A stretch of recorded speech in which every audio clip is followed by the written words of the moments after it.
महाभारत काल की बात है। एक बार कृष्ण और बलराम किसी जंगल से गुजर रहे थे। चलते चलते काफ़ी समय बीत गया और अब सूरज भी लगभग डूबने वाला था। अंधेरे में आगे बढ़ना संभव नहीं था, इसलिए कृष्ण बोले, बलराम हम ऐसा करते हैं कि अब हम सुबह होने तक यहीं ठहर जाते हैं। सुबह होते ही हम अपने मंजिल की ओर बढ़ चलेंगे। बलराम बोले, पर इस घने जंगल में हमें खतरा हो सकता है। यहाँ सोना उचित नहीं होगा, हमें जागकर ही रात बितानी होगी। अच्छा, हम ऐसा करते हैं कि पहले मैं सोता हूँ और तब तुम पहरा देते रहो, और फिर जैसे ही तुम्हें नींद आए तुम मुझे जगा देना, तब मैं पहरा दूंगा और तुम सो जाना। कृष्ण ने सुझाव दिया। बलराम तैयार हो गए। कुछ ही पलों में कृष्ण गहरी नींद में चले गए और तभी बलराम को एक भयानक आकृति उनकी ओर आती दिखाई। वो कोई राक्षस था। राक्षस उन्हें देखते ही जोर से चीखा और बलराम बुरी तरह डर गए।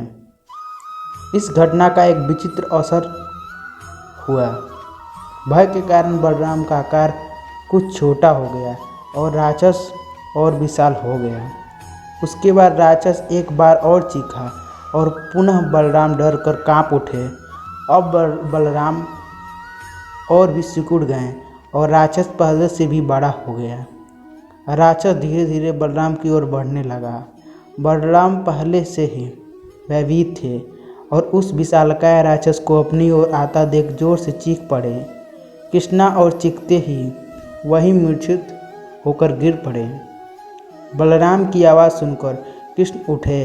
बलराम को वहां देख उन्होंने सोचा कि बलराम पहरा देते देते थक गए और सोने से पहले उन्हें आवाज़ दे दी।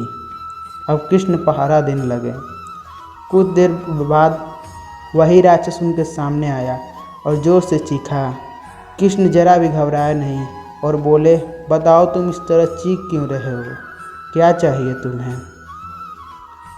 इस बार भी कृष्ण के साहस के कारण उनका आकार कुछ बढ़ गया और राक्षस का आकार कुछ घट गया। राक्षस को पहली बार कोई ऐसा मिला था जो उससे डर नहीं रहा था। घबराहट में वह पुनः कृष्ण पर जोर से चीखा। इस बार श्री कृष्ण नहीं डरे और उनका आकार और भी बड़ा हो गया, जबकि राक्षस पहले से भी छोटा हो गया। एक आखिरी प्रयास में राक्षस पूरी ताकत से चीखा, पर कृष्ण मुस्कुरा उठे और फिर से बोले, बताओ तो क्या चाहिए तुम्हें? फिर क्या था, राक्षस सिकुड़कर बिल्कुल छोटा हो गया और कृष्ण ने उनसे हथेली में लेकर अपने धोती में बांध लिया और फिर कमर में खोस कर रख लिया। कुछ ही देर में सुबह हो गई। कृष्ण ने बलराम को उठाया और आगे बढ़ने के लिए कहा। वे धीरे धीरे आगे बढ़ने लगे। तभी बलराम उत्तेजित होते हुए बोले, पता है कल रात में क्या हुआ था? एक भयानक राक्षस हमें मारने आया था। रुको रुको, बलराम को बीच में ही टोकते हुए कृष्ण ने अपनी धोती में बंधा राक्षस निकाला और बलराम को दिखाते हुए बोले, कहीं तुम इसकी बात तो नहीं कर रहे हो? हाँ, ये वही है, पर कल जब मैंने इसे देखा था तो ये बहुत बड़ा था। ये इतना छोटा कैसे हो गया? बलराम आश्चर्यचकित हुए बोले। कृष्ण बोले, जब जीवन में तुम किसी ऐसी चीज़ से बनने की कोशिश करोगे जिसका तुम्हें सामना करना चाहिए, तो वो तुमसे बड़ी हो जाती है और तुम पर नियंत्रण करने लगती है। लेकिन जब तुम उस चीज़ का सामना करते हो जिसका सामना तुम्हें करना चाहिए, तो तुम उससे बड़े हो जाते हो और उसे नियंत्रित करने लगते हो। दोस्तों, ये राक्षस दरअसल हमारी ज़िंदगी में आने वाली चुनौतियां हैं। अगर हम इस चुनौतियों को टालते हैं तो ये और बड़ी हो जाती हैं। आखिर में ये कंट्रोल करने लग जाती हैं। इसलिए हमें इनका साहसपूर्वक सामना करना चाहिए ताकि हम उन पर काबू पा सकें। इस प्रकार चुनौतियों का डट के सामना करने से वो छोटी सी हो जाएगी, इससे हम आसानी से उन पर नियंत्रण कर सकते हैं और सफल हो सकते हैं। कृष्णा क्वेट्स। ईश्वर ने हमारे भाग्य में जो लिखा है उसे हमसे कोई नहीं छीन सकता। प्यार में कितनी बाधा देखी, फिर भी कृष्ण के साथ राधा देखी। व्यक्ति जो चाहे बन सकता है यदि विश्वास के साथ इच्छित वस्तु पर लगातार चिंतन करे। किसी को अपने कर्तव्यों से मुख नहीं मोड़ना चाहिए, चाहे उसे इससे हार दिखाई देती हो।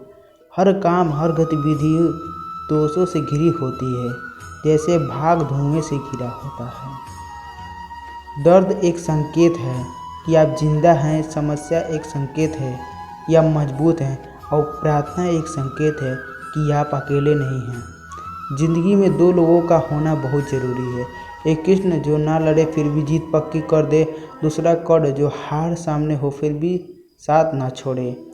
कुछ पाना है तो खुद पर भरोसा कीजिए, क्योंकि सहारे कितने भी सच्चे और अच्छे हो साथ छोड़ ही जाते हैं।